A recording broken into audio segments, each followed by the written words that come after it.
ABP news देख रहे हैं आप और आइए आपको सीधी तस्वीरें दिखाते हैं। देखिए, तकरार के बीच उस वक्त नैन्सी पेलोसी रवाना हो गई हैं। ताइवान से निकली है नैन्सी पेलोसी, तमाम बाधाएं खड़ी करने के बावजूद। यहां से वो तस्वीरें इस वक्त आप देख रहे हैं जो चीन के लिए एक बहुत बड़ा मैसेज। नैन्सी पेलोसी यहां से रवाना हो गई है। प्लेन में चढ़ते वक्त इस वक्त आप नैन्सी पेलोसी को देख रहे हैं, अमेरिकी संसद की स्पीकर। और इस वक्त पहली तस्वीर एबीपी न्यूज पर आप देख रहे हैं।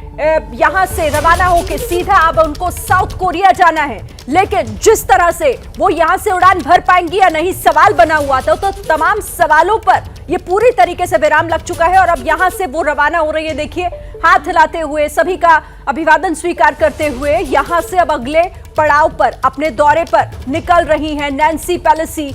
उनका ये विमान जो पूरी तैयारी के साथ इंतजार नैन्सी पेलोसी का कर रहा था, तो नैन्सी पेलोसी ताइवान से दक्षिण कोरिया के लिए रवाना हो चुकी हैं। सीधी तस्वीरें आपको हम दिखा रहे हैं। नैन्सी पेलोसी जिनकी रवानगी हो गई है, क्योंकि सवाल इसलिए उठ रहा था, ताइवान से निकली हैं और देखिए ये उनकी रवानगी की तस्वीरें यहां से निकल रही हैं और अब सीधे यहां से साउथ कोरिया जाएंगी। और ये कैसे चीन को धूल चटा देने वाली तस्वीरें हैं, क्योंकि चीन ने तमाम बाधाएं उत्पन्न करने की कोशिश की और उन सभी अवरोधकों को यहां पर कहीं ना कहीं तोड़कर वो आगे निकलती दिखाई दे रही हैं। ये उनकी रवानगी की तस्वीरें जो इस वक्त आप देख रहे हैं। नैन्सी पेलोसी को कल ताइवान पहुंची और उसके बाद अब यहां से निकल रही हैं। कर्नल दानवीर, तस्वीरें भी आ गई हैं अब। बिल्कुल, ये तस्वीरें बहुत इम्पॉर्टेंट हैं, क्योंकि जिस तरीके से नैन्सी पेलोसी ने एक स्ट्रेटेजिक स्टेटमेंट कल उतर कर दिया, उसी तरीके से एक स्ट्रेटेजिक स्टेटमेंट अब यहाँ से उड़ान भर कर दे रही हैं। ये उस समय उड़ान भर रही हैं जब चाइनीज़ लाइव फायरिंग ड्रिल कर रहे हैं, मनूवर्स कर रहे हैं, उन्होंने एयर स्पेस रिस्ट्रिक्शन डाली हुई हैं। बेसिकली वो कहीं ना कहीं इनकी फ्लाइंग बैक में बाधा डालना चाह रहे थे, जिसमें वो असफल होते दिखते नजर आ रहे हैं। बिल्कुल, ये कहीं ना कहीं बिल्कुल आपने सही कहा कि ये असफल कैसे चीन यहाँ पर हुआ है। ये चीन के मुंह पर एक तरीके से तमाचा हम इसे कहेंगे ज़रूर, क्योंकि यहाँ से देखिए ताइवान से कैसे निकलेंगी, कैसे उनका ये प्लेन जो है वो उड़ान भरेगा। तो अब वो तस्वीरें भी हैं, निकल रही हैं और इस प्लेन में सवार हो रही हैं। तस्वीरें आपके सामने हैं नैन्सी पेलोसी। और कर्नल दानवीर, ये जो चुनौतियाँ देता रहा, ये गीदड़ भपकियाँ देता रहा, युद्ध की जैसे हालात बनाने में भी उसने महारत हासिल की हुई है, वो जगह जगह अपने वॉरशिप की तैनाती करता रहा, लेकिन रोक नहीं पाया नैन्सी पेलोसी को। हाँ, बिल्कुल रोक नहीं पाया। और इस ब्रिंकमैनशिप की लड़ाई में, प्रोपेगेंडा की लड़ाई में कहीं ना कहीं अमेरिका का पल्ला भारी नज़र आया है और ब्रिंकमैनशिप को बहुत अच्छी तरह अमेरिकन ने डील किया है। ये भी बताता है कि अमेरिकन की चाइनीज़ अंडरस्टैंडिंग बहुत अच्छी है। उनको ये मालूम था कि ये किस लेवल पर ये वार्निंग देते हैं, किस तरीके से ये खेमाबंदी करते हैं और डराने की कोशिश करते हैं। तो मेरे ख्याल से अमेरिका का इस समय पॉइंट प्रूव होता हुआ नज़र आ रहा है। और यहाँ पर ये तस्वीरें ये भी बताती है ना, चीन को पूरा उसकी धमक को कहीं ना कहीं ख़त्म करते हुए अमेरिका ने ये भी बता दिया कि हम किसी से डरने वाले नहीं, झुकने वाले नहीं। हाँ, देखिए, नैन्सी पेलोसी चाहे बेशक ये कहते रहे हों, अमेरिकन एडमिनिस्ट्रेशन से आवाज़ें आती रही हों कि ये उनकी पर्सनल विजिट है और जो बाइडेन इसको सपोर्ट नहीं कर रहे हैं वगैरह वगैरह, लेकिन the fact of the matter is कि क्योंकि नैन्सी पेलोसी वहाँ पर पहुँची हैं, पूरा अमेरिका का तंत्र लगा हुआ है, तो इसके पीछे काफ़ी वॉर गेमिंग हुई होगी, काफ़ी सारे ऑप्शंस के ऊपर विचार हुआ होगा, डिप्लोमेटिक, मिलिट्री और भी सारी चीज़ों के ऊपर विचार विमर्श होने के बाद ये सोचे समझे तरीके से ये पूरा विजिट हुआ है। और बहुत ही स्ट्रॉन्ग स्टेटमेंट कि हम चाइना की वन पॉलिसी, वन चाइना को मानते हैं, साथ ही हम ताइवान की डेमोक्रेटिक स्पिरिट को सपोर्ट करते हैं। ये बेसिकली ये बताने का प्रयास है कि हम वन चाइना पॉलिसी भी सपोर्ट करते हैं, लेकिन डेमोक्रेटिक चाइना की पॉलिसी सपोर्ट करते हैं। हम कम्युनिस्ट पार्टी को सपोर्ट नहीं करते हैं। इसका इनडायरेक्ट अगर आप विश्लेषण करें और इनडायरेक्ट इसका कंजक्चर निकालें तो इसका मतलब ये हुआ। तो ये बहुत इम्पॉर्टेंट विजिट रहा। किसी एक तरीके से इन्होंने चाइना को नहीं ललकारा, बल्कि कम्युनिस्ट पार्टी ऑफ चाइना को, जिसके मुखिया शी जिनपिंग हैं, उनको ललकारा, उनके ब्लफ को कॉल किया और अब वो साउथ कोरिया जा रही हैं, जो कि जो कि वो भी एक मुल्क ऐसा है जो कि चाइना के खिलाफ है एक तरीके से। बिल्कुल, और सही कह रहे हैं आप कि ये ललकारने वाली तस्वीरें हैं।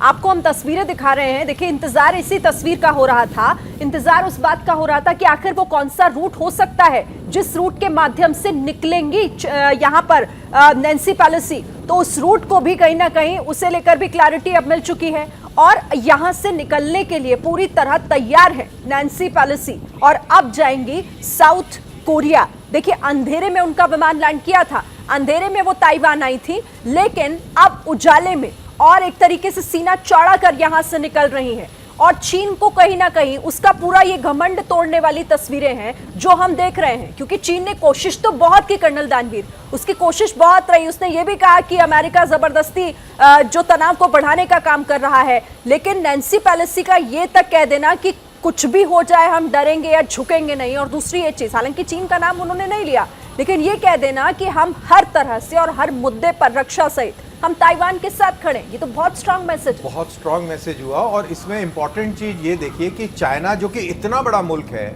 और उसके ईस्टर्न शोर से ताइवान महज 120 किलोमीटर की दूरी पर है। अमेरिका ताइवान आता है और इतने बड़े मुल्क को आंख दिखाकर और उसको एक कहानी सुनाकर, एक मैसेज देकर वो यहाँ से अब एक अच्छी विजिट करने के बाद यहाँ से निकल रहा है। तो ये एक बहुत इसका मीनिंग है, इसका मीनिंग स्ट्रेटेजिक मीनिंग है, इसका मीनिंग इंडो पैसिफिक रीजन और इंडो पैसिफिक की पॉलिटिक्स से संबंध रखता है और बहुत इम्पॉर्टेंट ये विजिट है, माइलस्टोन है, कॉर्नरस्टोन रहेगा। अब इसके बाद जो इंडो पैसिफिक की जो जियोपॉलिटिक्स है उसमें एक नई किस्म की ऊर्जा और दिशा देखने को हमको मिलेगी। और कर्नल दानवीर, ये दो तस्वीरें, ये जो दूसरी तस्वीर हम देख रहे हैं, ये दो महिलाएं ऐसी जिसने चीन को धूल चटाने का काम किया है। ये दोनों महिलाओं का यहाँ पर साथ एक मंच पर खड़े होना, एक मंच शेयर करना, ये कैसा मैसेज चीन को? हाँ, ये बहुत बड़ा मैसेज है। ये दोनों जो शी हैं, इन्होंने चाइना के शी को एकदम मात दे दी है। और आप देखिए कि कैसे चाइना के जो शी हैं वो परेशान हैं। उन्होंने अपनी तरफ से पूरा प्रयास किया, उनकी तरफ से ये मैसेज आया कि भाई आप you are playing with fire और इसका खामियाजा आपको भुगतना पड़ेगा। तो ये उस फायर के अंदर आई हैं और अब उस फायर से निकल के जा रही हैं। तो जो दाहिने में जो आपकी जो तस्वीरें हैं जिसमें वो दोनों शी नज़र आ रही हैं, वो दूसरे वाले शी के ऊपर बहुत भारी पड़ी। और इससे अब ये बताइए कि चीन का रिएक्शन क्या हो सकता है? उसकी तरफ से आखिर क्या कोई ऐसा एक्शन या फिर कोई बयान या कोई ऐसी प्रतिक्रिया आने की उम्मीद है? देखिए, सबसे पहले तो अभी किसी भी सिचुएशन को प्रीएम्प्ट नहीं करना चाहिए। अभी ये एयरक्राफ्ट में बैठ रही हैं, एयरक्राफ्ट टैक्सी आउट करेगा और उसके बाद में रोल करके टेक ऑफ करेगा। फिर कौन सा रास्ता वो लेती हैं, रास्ते में जब इन फ्लाइट होती हैं तो क्या रूट चेंज होता है, नहीं होता है, तो बहुत सारी चीज़ें हैं। तो जब ये सियोल उतर जाएंगी तो तब इसको उस लेवल पर इसका विश्लेषण करेंगे। लेकिन हाल फिलहाल चाइना क्या स्टेटमेंट देगा वो मेरे ख्याल से अभी कोई वक्तव्य नहीं देगा। अगर देगा भी स्टेटमेंट तो वो अपनी मसल पावर को फ्लेक्स करते हुए ज़्यादा से ज़्यादा पेलोसी के रूट की एयरक्राफ्ट के रूट को डाइवर्ट कराने भर का एक महज प्रयास कर सकता है। और वो भी पता नहीं करेगा कि नहीं करेगा, उसके बारे में नहीं कह सकते। और देखिए दोनों तस्वीरें, ये जब वो आई थी अंधेरे में आई थी, रात के अंधेरे में नैन्सी आई, लेकिन आज उजाले में वो लौट रही हैं वापस। दोनों तस्वीरें जिस वक्त नैन्सी पेलोसी ताइवान की राजधानी ताइपे में उतरी, जब वो अपने प्लेन से, अपने विमान से, तो उसके बाद उनका किस तरह से स्वागत किया गया, ताइवान उनके दौरे से किस तरह से यहाँ पर उत्साहित दिखाई दिया। और दूसरी तस्वीर जब बहुत कुछ कहकर, बहुत कुछ मैसेज देकर और यहाँ से निकल रही हैं, उजाले में वापस लौट रही हैं, इसके भी कई मायने हो जाते हैं। और हमें भूलना नहीं चाहिए कि नाम भले ही ना लिया हो चीन का, लेकिन नैन्सी ने यहाँ पर क्या कुछ कहा, उनकी तरफ से क्या कुछ कहा गया, दोनों देशों के रिश्तों को लेकर आखिर क्या कुछ कहा गया, उनका ये कहना हो आखिर कि भले ही हम आगे और ऐसे दौरे देखेंगे। अच्छा, व्हाइट हाउस के प्रवक्ता जेड तरार इस वक्त हमारे साथ जुड़ गए हैं। जेड तरार जी, बहुत स्वागत है आपका एबीपी न्यूज़ पर। यहाँ नैन्सी पेलोसी, अभी लग रहा था कि आखिर कैसे निकलेंगी यहाँ से, लेकिन उड़ान भरने के लिए पूरी तरीके से तैयार है नैन्सी पेलोसी। देखिए, पहली बात तो ये शुक्रिया बहुत बहुत वक्त के लिए। मैं इस बात पर ज़ोर डालना चाहूँगा, और मुझे मालूम है कि शायद बहुत ही हम डिटेल में जा रहे हैं इस वक्त, लेकिन फिर भी मेरे ख्याल में बहुत ही एक महत्वपूर्ण बात है। वो ये है कि हमारी अमरीकी सिस्टम में राष्ट्रपति बाइडेन एक साइड पे है, मेरी टीम जो है, जो मैं विदेश मंत्री ब्लिंकन के लिए काम करता हूँ, हम एक तरफ हैं, और बिल्कुल अलग कांग्रेस के अपने हक हैं, अपने पावर्स हैं, अपने टीम है, और जो भी नैन्सी पेलोसी चुन रहे हैं इस वक्त, और जो रास्ता वो उन्होंने चुने हैं, वो अपने फैसले हैं, अपने प्लान्स हैं।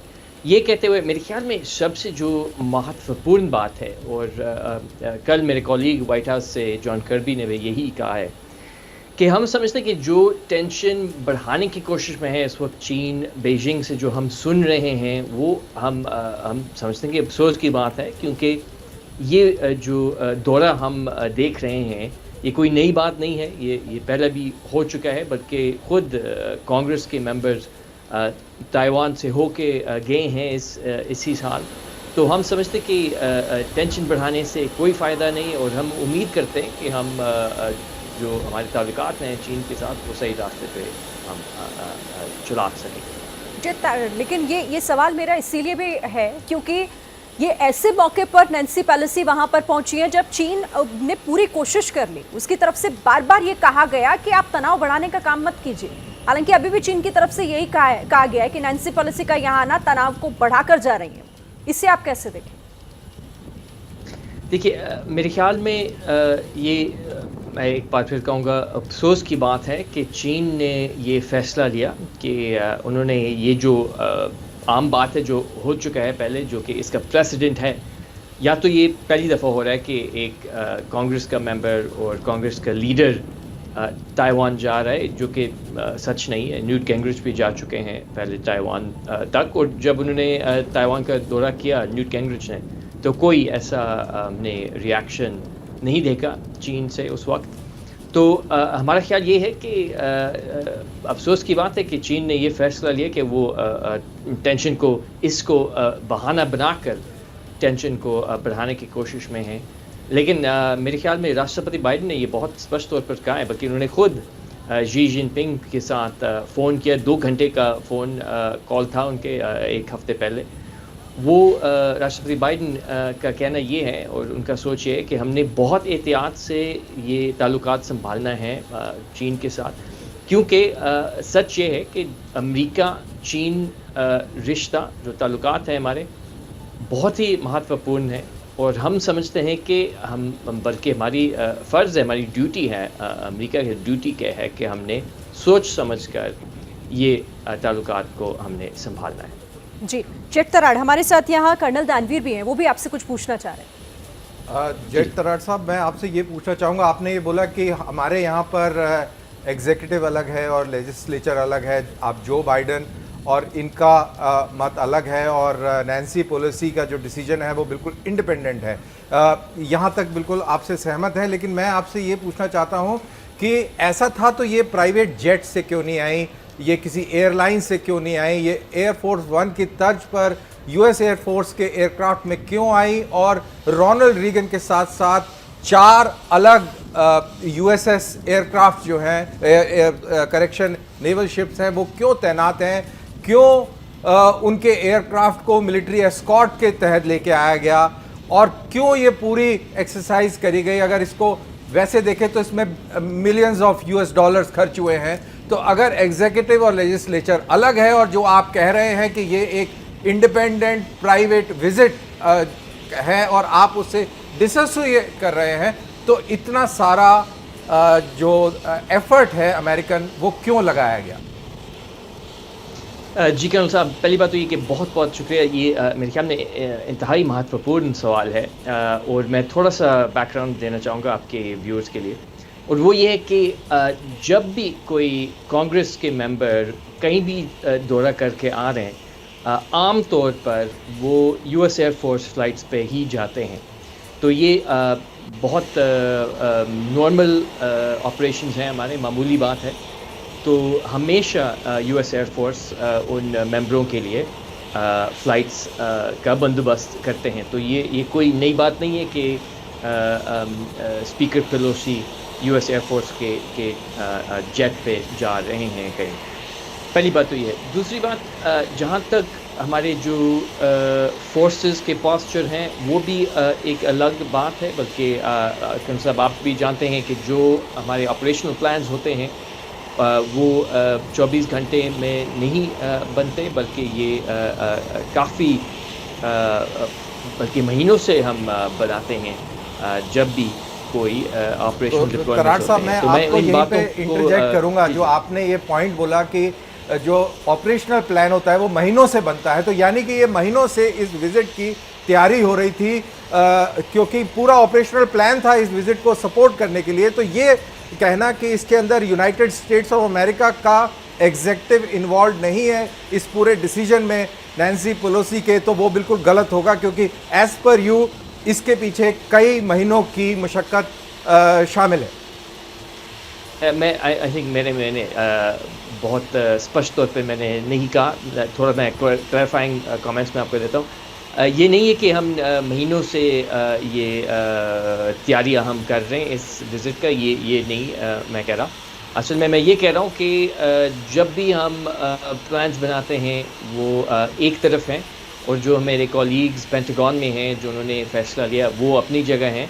और मैं ये कहना चाह रहा हूँ कि क्योंकि ज़ाहिर बात है हम बहुत आमतौर पर हम टीवी पे हमारे ऑपरेशन प्लान्स के तफसील में नहीं जाते, और आज भी मैं बहुत डिटेल में नहीं जा सकता जहाँ तक हमारे प्लान्स कैसे बने हैं, क्यों बने हैं। लेकिन मैं इस बात पर जोर डालना चाहता हूँ कि जो हमारे प्लान्स हैं, मूवमेंट्स हैं, वो एक तरफ हैं, और जो हमारे स्पीकर पेलोसी उनके जो प्लान्स हैं, उनके जो फैसले हैं, उनके जो प्रायोरिटीज़ हैं, वो अपनी तरफ हैं। अच्छा जेट तारड़ सर, एक और सवाल मेरा, मैं आपसे ये जानना चाहती हूँ कि नैन्सी पेलोसी ने इस दौरे के दौरान एक और महत्वपूर्ण जानकारी ये दी कि अभी आने वाले दिनों में हम कुछ और बड़े नेता अमेरिका के जो यहाँ पर आएंगे उन्हें हम देखेंगे। तो क्या कुछ और नेताओं का ताइवान दौरा आने वाले समय में देखने को मिलेगा? ये नैन्सी पेलोसी की तरफ से स्टेटमेंट है। मेरे ख्याल में मैं माफ़ी मांगना चाहूँगा यहाँ पे, क्योंकि असल में सिर्फ पेलोसी की टीम ही आपको ज़्यादा बता सकते हैं कि एग्जैक्टली क्या उनके इरादे थे और क्या मायने था उनके स्टेटमेंट्स में। लेकिन मैं इतना ज़रूर कह सकता हूँ कि जहाँ तक राष्ट्रपति बाइडन है और एडमिनिस्ट्रेशन है, जो बाइडन सरकार है, इस बात पर हम ज़ोर डालना चाहते हैं कि हम ताइवान रिलेशंस एक्ट को, यानी जो हमारी अपनी कानूनी फ़र्ज़ जो है वो बिल्कुल हम तैयार हैं उसको कानूनी तौर पर उसको संभालने के लिए। और ये भी कि हमारे वन चाइना पॉलिसी में कोई तब्दील नहीं आया, यानी कि हम समझते हैं कि एक ही चीन है, ताइवान चीन का एक हिस्सा है। ताइवान एक आज़ाद अलग से देश नहीं है, ना होना चाहिए, ना हम समझते हैं कि फ्यूचर में होगा, और ना ही हम समझते हैं कि दोनों साइडों से, चाहे वो चीन है या ताइवान है, दोनों साइडों से हम नहीं चाहते कि कोई भी ऐसा तब्दील आए ताइवान के स्टेटस में। और हम समझते हैं कि सिर्फ बातचीत के ज़रिए जितने भी ये टेंशन्स हैं ताइवान और चीन के बीच, सिर्फ बातचीत के ज़रिए ये हल हो सकते हैं। आप कह रहे हैं वन चाइना पॉलिसी के साथ अमेरिका खड़ा है। हमने नैन्सी पेलोसी को ये भी कहते हुए आज सुना इस दौरे के दौरान, उन्होंने कहा कि हम ताइवान के साथ खड़े हैं, चाहे रक्षा का मसला हो या फिर दूसरे अन्य मसले हों, हम तमाम मुद्दों पर ताइवान के साथ खड़े हुए हैं। जी, इस पे भी कोई शक नहीं होना चाहिए, क्योंकि ये भी हमारी पॉलिसी है। पिछले 30 साल से भी ज़्यादा हमारी पॉलिसी ये है, बल्कि कानूनी तौर पर हमारी पॉलिसी ये है कि हमने ताइवान को सपोर्ट देना है। बल्कि हमने शायद 1 बिलियन से ज़्यादा डॉलर्स के वैल्यू के हमने हथियार भी दिए हैं ताइवान को। तो बिल्कुल हमारे काफ़ी गहरे और काफ़ी पुरानी ताल्लुकात हैं ताइवान के साथ। लेकिन इसका मतलब ये नहीं है कि हम चाहते हैं कि कोई भी तब्दील आए इस मामले में, ना हम चाहते हैं कि टेंशन बढ़े ताइवान स्ट्रेट्स में, ना हम चाहते हैं कि चीन के साथ टेंशन बढ़े। लेकिन आपको लगता है कि टेंशन बढ़ेगा आने वाले समय में? नैन्सी पेलोसी का ये दौरा टेंशन बढ़ाने वाला है, क्योंकि चीन तो यही मान रहा है। देखिए अब ये हमें चीन से पूछना पड़ेगा। हमने तो राष्ट्रपति बाइडेन ने खुद 2 घंटे का फ़ोन किया है शी जिनपिंग के साथ। हम समझते हैं कि टेंशन बढ़ाने से कोई फ़ायदा नहीं है, चीन के फ़ायदे में नहीं है, पूरी विश्व के फ़ायदे में नहीं है जब ये टेंशन बढ़ते हैं। हम समझते हैं कि जो स्टेटस को है, यानी कि जो हम देख पा रहे हैं पिछले सालों में ताइवान के ज़रिए, वो हम जारी रखें, बजाय कि हम टेंशन को बढ़ाएं या बजाय कि एक दूसरे साइड जो है वो धमकियां दें। लेकिन चीन तो धमका ही रहा है ना जेट तारड़ सर, मतलब चीन की तरफ से तो ये चुनौती थी कि ना तो वो चाहते हैं कि नैन्सी पेलोसी वहां पर आए। इस वक्त तस्वीरें आ रही हैं और देखिए यहाँ से उड़ान भर रहा है, विमान उड़ रहा है। जो तस्वीरें इस वक्त हम देख रहे हैं, इंतजार इसी का हो रहा था, नैन्सी पेलोसी यहाँ से उड़ान कैसे और कब तक भरेंगी। तो देखिए अब नैन्सी पेलोसी का ये विमान जो कि उड़ान भर रहा है, तस्वीरें, और देखिए उन्हें किस तरह से सी ऑफ किया जा रहा है, क्योंकि ताइवान बहुत उत्साहित उनके इस दौरे को लेकर था। ताइपे एयरपोर्ट से ये तस्वीरें आप देख रहे हैं, यानी अब यहाँ से इनका दौरा खत्म हो चुका। और देखिए आपस में भी एक दूसरे को हाथ मिलाकर, और क्योंकि ये बहुत इम्पॉर्टेंट जो विजिट था नैन्सी पेलोसी का, वो यहाँ पर रहा और अब उन्हें यहाँ से सी ऑफ किया जा रहा है। नैन्सी पेलोसी यहाँ से, उनका विमान उड़ान भर चुका है। कर्नल दानवीर, यही इंतजार हो रहा था कि कैसे मुमकिन होगा, मुमकिन तो हो गया। हाँ बिल्कुल, अब टेक ऑफ कर गए हैं ये, और ये एयरक्राफ्ट टेक ऑफ कर गया है। और अब दिलचस्प रहेगा कि ये रूट कौन सा लेता है, क्योंकि आज सवेरे से हम यही डिस्कस कर रहे हैं कि वो रूट क्या होगा, तो वो बड़ा इंटरेस्टिंग रहेगा और उससे बहुत कुछ क्लियर भी होगा। अच्छा, इसके क्या मायने हैं? देखिए अंधेरे में वो आती हैं, दिन के उजाले में वो जा रही हैं, और अब तो हम देख भी रहे हैं कि वो टेक ऑफ, उनका जो विमान है वो करने के लिए पूरी तरीके से तैयार है। रनवे की तस्वीरें सामने आ रही हैं। हाँ बिल्कुल, टैक्सी आउट कर रहा है और अभी डंबल पर पहुंचकर टेक ऑफ कर जाएगा ये। और तो ये एक बहुत बड़ा जो मैसेज जो देने आई थी, जो डिप्लोमेसी, ये एक हार्ड डिप्लोमेसी है ये। और जो अभी हम उनकी जो नुमाइंदे से बात कर रहे थे अमेरिकन गवर्नमेंट के, मिस्टर तराड़ साहब से, उनके बातों से लग रहा था कि जैसे कि जिस डिसजॉइंटेड एफर्ट है, एग्जेक्टिव कहीं देख रहा है और नैन्सी पेलोसी कहीं अपनी मर्जी से चली जा रही हैं और किसी को कोई आपस में कोई तालमेल नहीं है। तो मेरे ख्याल से ये एक वो भी एक्सपोज हो रहा है कि देखिए इतना डिसजॉइंटेड कैसे है आपके पूरे एक्शन के अंदर, जहाँ पर दुनिया की सेफ्टी इन्वॉल्व है, जहाँ पर रिस्क इन्वॉल्व है, जहाँ पर इकोनॉमी इन्वॉल्व है, लाइव्स इन्वॉल्व है, वहाँ पर एक यूनिसन क्यों नहीं है सोच विचार में और एक्शन में। तो वो भी एक पॉइंट बनता है। अच्छा ये बताइए कि ये तस्वीरें चाइना भी देख रहा होगा कि हमने उड़ने से भी रोका, आने से भी रोका, लेकिन वो भी मुमकिन नहीं हो पाया, और देखिए अब तो उड़ान भी भर रही है नैन्सी पेलोसी। क्या सोच रहा होगा इसमें? वो चाइना क्या सोच रहा होगा ये तो मालूम नहीं, लेकिन शी जिनपिंग जरूर सोच रहे होंगे कि अक्टूबर में जो प्लीनरी मीटिंग है, जहाँ पर वो आजीवन प्रेसिडेंट का दावा करने वाले थे और वो सारी जो बातें थी, और पिछले 10 साल से वो शी जिनपिंग एक ही जिनपिंग के तौर पर अपने आप को पेश कर रहे थे, उसके ऊपर बहुत सवाल खड़ा हो गया है इस नैन्सी पेलोसी विजिट के बाद। बिल्कुल, और देखिए अब यहाँ से पूरी तैयारी के साथ नैन्सी पेलोसी का ये विमान जो कि निकल रहा है, उड़ान भर रहा है, और टेक ऑफ की पूरी तैयारी। आपको तस्वीरें हम दिखा रहे हैं कैसे ताइपे एयरपोर्ट पर जो अधिकारी यहाँ उन्हें सी ऑफ करने के लिए आए थे वो भी अभी वहीं पर मौजूद हैं। लेकिन यहाँ से ये विमान जो कि बस अब निकल ही चुका है, और अगला जो पड़ाव होगा नैन्सी पेलोसी का वो होगा साउथ कोरिया। साउथ कोरिया जाने से किस तरह से रोकने की पूरी कोशिश यहाँ पर हुई, और शी जिनपिंग के तमाम कोशिशों के बावजूद उनकी नाक के नीचे से यहाँ से निकल गया है ये विमान। नैन्सी पेलोसी, सीधे रुक कर लेते हैं आप प्रणय का। प्रणय हमारे साथ हैं। प्रणय, अब इंतजार इस बात का है कि रूट कौन सा होगा जहां से नैन्सी पेलोसी का ये विमान निकलेगा। बिल्कुल शिरीन, और इस समय देखना चाहिए ये तस्वीर आप जो नक्शे पर देख रही हैं, ये तस्वीर है ताइवान के ताइपे एयरपोर्ट की, जहां से ये विमान अब उड़ान भरने के लिए बिल्कुल तैयार है और अब इसे ट्रैक किया जा सकता है। ये विमान जो अमेरिकी एयरफोर्स का, यूएस एयरफोर्स का विमान है, और ये विमान जो है वो अब उड़ान भरने के लिए बिल्कुल तैयार हो चुका है। और अब इसकी इस उड़ान के साथ ही आप देखिए यहाँ से ये विमान जिसका कॉल साइन है SPAR-19, और आप देखिए किस तरीके से ये विमान जो यहां से उड़ान भरने के लिए तैयार है, रनवे पे है ताइवान के ताइपे एयरपोर्ट के ऊपर, और ये सीधे सीधे अमेरिका की तरफ से चीन को एक संदेश है। आप सोचिए, अमेरिकी एयरफोर्स तब तक अपने इस विमान को नहीं उड़ाती जब तक कि उसे यह कॉन्फिडेंस नहीं हो जाता कि वो सुरक्षित नैन्सी पेलोसी को निकाल सकती है। यानी अमेरिका के पूरे एडमिनिस्ट्रेशन को, अमेरिका की फौज को, अमेरिकी पेंटागन को यह भरोसा हो चुका होगा अब तक, उसके बाद ही विमान का कॉल साइन अप किया गया। आप देखें कि 2:30 बजे का वक्त पहले बताया गया था, लेकिन अब करीब 3:30 बज रहे हैं जब यह विमान टैक्सी कर रहा है, टेक ऑफ करने के लिए तैयार है। यानी ये जो 1 घंटे का डिले है, इसमें निश्चित रूप से बहुत सारी चीजें तय की गई होंगी, बहुत सारी बातचीत हुई होगी, बहुत सारी चीजें बैकरूम चली होंगी। आई एम श्योर हमारे साथ कर्नल दानवीर भी जुड़े हुए हैं, कई मिलिट्री एक्सपर्ट्स ये समझ सकते हैं कि जब ऐसी सिक्योर वीवीआईपी फ्लाइट हो तो उस समय किन तमाम चीजों का ध्यान रखना बहुत जरूरी हो जाता है।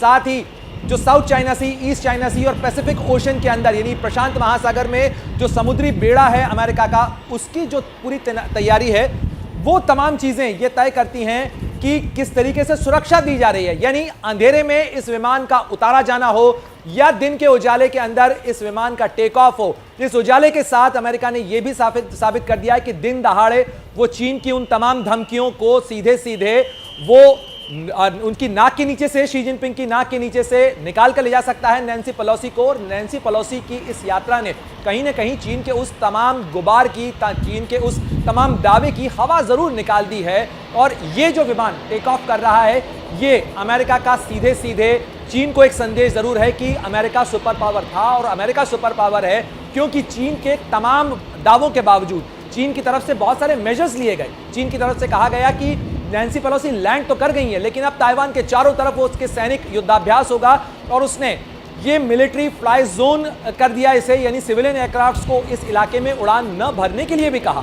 लेकिन उसके बावजूद नैन्सी पेलोसी का ये विमान ताइवान के ताइपे एयरपोर्ट से उड़ान भरने को बिल्कुल तैयार, और रनवे के ऊपर टैक्सी करता हुआ ये विमान। और आप देखिए कि इस विमान की अब जल्द ही ये जब टेक ऑफ करेगा तो ये आसमान में होगा, और आसमान के बाद ये रुख करेगा। ये देखना बहुत रोचक और महत्वपूर्ण होगा कि ये विमान किस तरफ रुख करता है, यानी ताइवान से बाहर ये किस तरफ जाता है, दक्षिण कोरिया का रुख करता है या जापान के एयर स्पेस का इस्तेमाल इसकी यात्रा में किया जाता है, क्योंकि दक्षिण कोरिया और जापान दोनों ही देशों का सफर नैन्सी पेलोसी को अपनी इस यात्रा में करना है। और आप देखिए इस तरीके से थ्रॉटल अप, यानी अब तेजी से ये विमान टेक ऑफ करेगा। रनवे पर पोजीशन लेने के बाद रनवे पर टेक ऑफ की तैयारी, और धीरे धीरे यूएस एयरफोर्स का ये बोइंग 737 विमान है ये, जिसका नंबर है C-40C। और ये जो 3 तस्वीरें आप देख सकते हैं किस तरीके से कल रात के अंधेरे में नैन्सी पेलोसी की अगवानी हुई। उस समय एयरपोर्ट के ऊपर अंधेरा था, सुरक्षा के इंतजामों के चलते ये अंधेरा रखा गया, अंधेरे में ही उनकी अगवानी हुई। लेकिन आज कुछ ऐसा बदला कि उसके बाद दिन की रोशनी के अंदर नैन्सी पेलोसी की जो विदाई हो रही है, उस विदाई के समय में उन्हें बाकायदा गर्मजोशी से ताइवान के अधिकारियों ने विदा किया, और अमेरिका पूरे ताकत के साथ, पूरे विश्वास के साथ नैन्सी पेलोसी को ताइवान के ताइपे एयरपोर्ट से निकालकर ले जाते हुए देखा जा सकता है। और ये रनवे पर पोजीशन लेता हुआ अमेरिकी एयरफोर्स का बोइंग 737 विमान, जिसे कंडक्ट करती है, जिसे चला रही है अमेरिकन एयरफोर्स, क्योंकि ये अमेरिका की तीसरी सबसे बड़ी, सबसे ताकतवर नेता का विमान है। और ये टेक ऑफ के लिए रफ्तार पकड़ता हुआ यूएस एयरफोर्स का विमान, और ये देख सकते हैं ये टेक ऑफ कर रहा है विमान।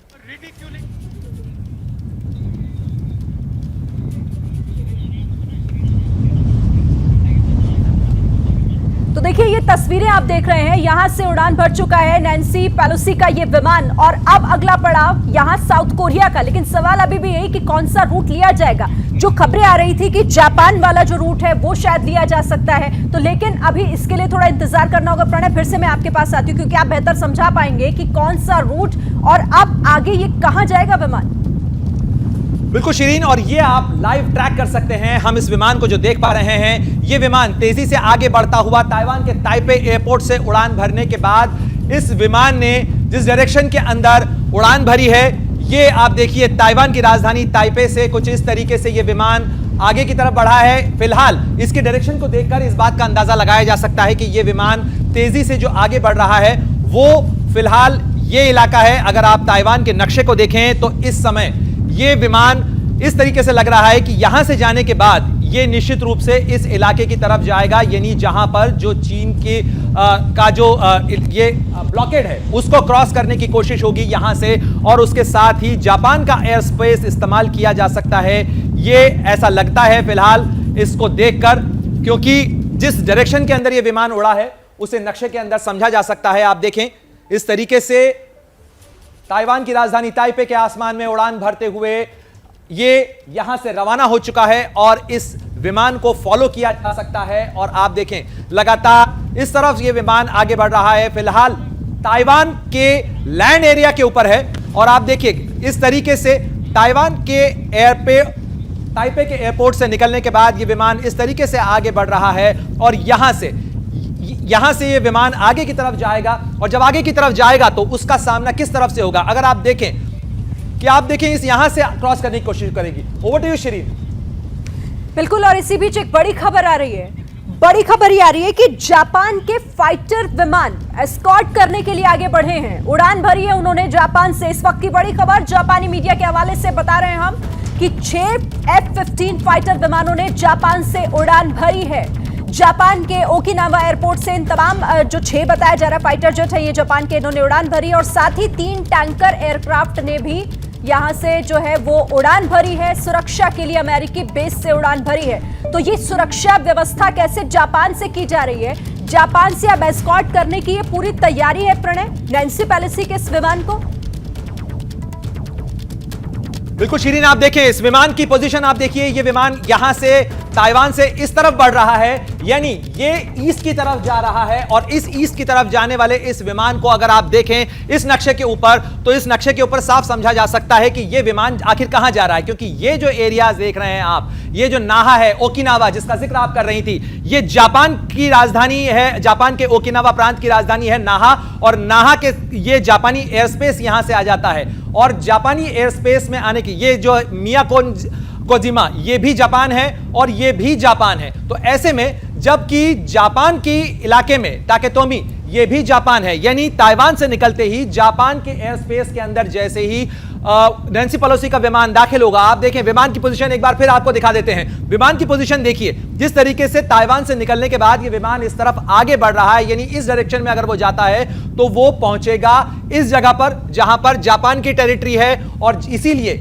जापान के जो विमान है, जापान के जो लड़ाकू विमान हैं, वो इसकी हिफाजत के लिए यहां पर आए हैं। यानी ये जो ब्लॉकेड लगाने की कोशिश की थी, ये जो येलो जो पीले रंग के आप डॉट्स देख पा रहे हैं, बॉक्सेस देख पा रहे हैं, ये दरअसल चीन की वो नाकेबंदी थी जो उसने सैन्य अभ्यास के नाम पे की थी। लेकिन इस अभ्यास को धत्ता बताते हुए सीधे इसे चढ़ाते हुए यहां से निकल चुकी हैं नैन्सी पेलोसी। और अब इस क्षण जो है उनका विमान अब ताइवान की धरती को छोड़ चुका है। ताइवान की धरती को छोड़ने के बाद अब समंदर में के ऊपर उड़ान भर रहा है नैन्सी पेलोसी का विमान और इस तरफ आगे बढ़ चुका है। Over to you Shirin.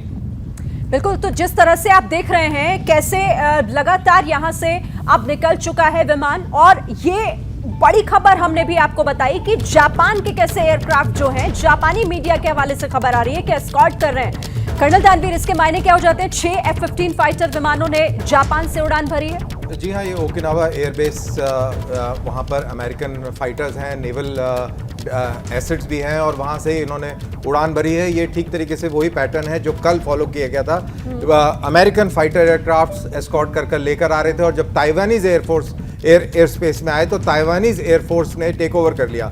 अब इसका उल्टा प्ले हो रहा है और ये वही रास्ता इख्तियार कर रहे हैं जो हम पहले भी बात कर रहे थे कि जापानीज एयर स्पेस जो कि योनागुमी से शुरू होते हैं, मात्र 130 किलोमीटर दूर ये योनागुमी आइलैंड है, वहाँ से जापानीज एयर स्पेस शुरू हो जाती है। लेकिन बहुत इंपॉर्टेंट बात जो आप ब्रेकिंग पढ़ रही थी उसमें 6 F-15 एयरक्राफ्ट तो थे ही थे, उसके साथ आपने बताया कि 3 टैंकर भी एयरबॉर्न हुए हैं। उसका मतलब ये है ये कंटिजेंसी प्लानिंग है कि अगर हवा के अंदर किसी कारणवश देरी पैदा करता है चाइना एक ऐसी सिचुएशन पैदा करता है कि वो सीधे सीधे कोरिया ना जा पाए और उनको बहुत लंबा रास्ता लेना पड़े एयर स्पेस से, डेंजरस एयर स्पेस से अपने आप को बचाते हुए, और अगर ईंधन कम पड़ता है तो उस सिचुएशन में ये 3 टैंकर एयरक्राफ्ट फाइटर जेट्स का भी ईंधन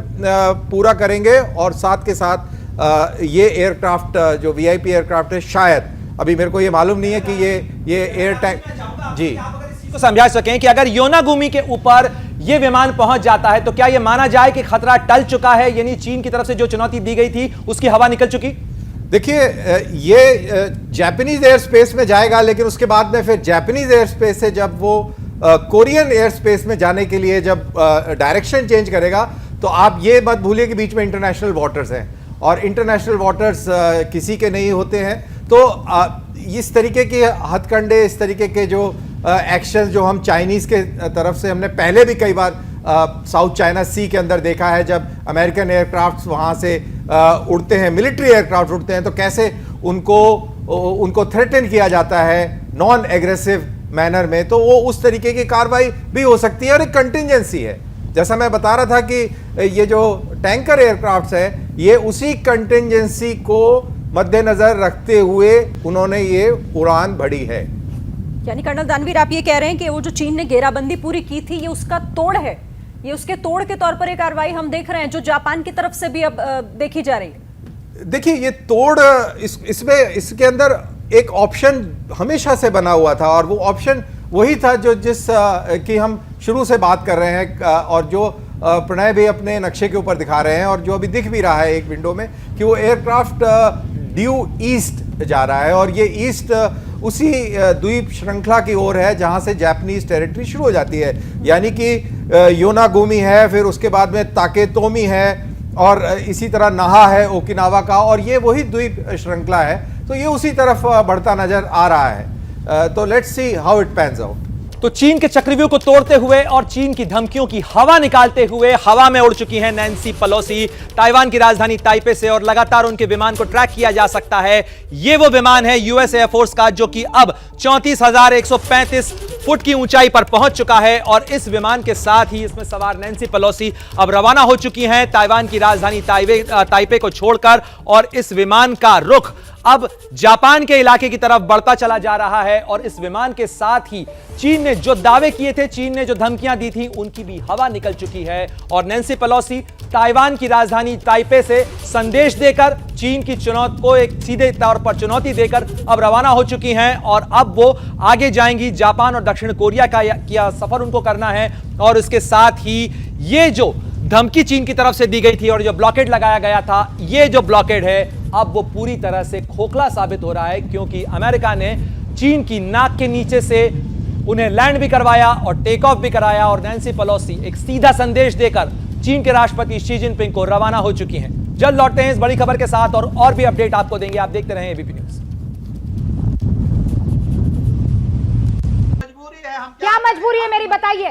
मैं अभी आपको बताती हूँ कि मैंने ओए होए होए होए नमकीन के चटकारे लेते हुए टकटकी मार के डिबेट शो को पॉज रिपीट कर करके देख रहे हैं जोगिंदर जी। इनकी तरह आप भी देखें अपनी फेवरेट डिबेट्स को रिपीट कर, और डाउनलोड कीजिए एबीपी लाइव ऐप अपने स्मार्ट टीवी पर।